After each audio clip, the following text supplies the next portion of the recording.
मन्मूर्तिकालियफने विकटाट्टवेषु श्रीवेङ्कटाद्रिशिखरे शिरसि श्रुतीनां चित्तेऽप्यनन्यमनसां सममाहितौ ते श्रीवेङ्कटेशचरणौ शरणं प्रपद्ये। अम्लानहृष्यधवनीतलकीर्णपुष्पौ श्रीवेङ्कटाद्रिशिखराभरणायमानौ आनन्दिता किल मनोनयनौ तवैतौ श्रीवेङ्कटेशचरणौ शरणं प्रपद्ये।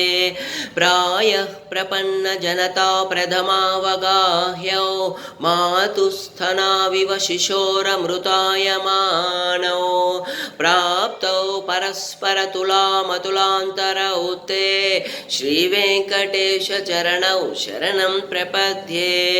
सत्त्वोत्तरै सततसेव्यपदाम्बुजेन संसारतारकदयार्द्रदृगञ्चलेन सौम्यौ पयन्तृमुनिना मम दर्शितौ ते श्रीवेङ्कटेशचरणौ शरणं प्रपद्ये। श्रीशश्रिया घटिकया त्वदुपायभावे प्राप्ये त्वयि स्वयमुपेयतया स्फुरन्त्या नित्याश्रिताय निरवध्य गुणाय तुभ्यं श्यां किं करो वृषगिरीश न जातु मह्यम्।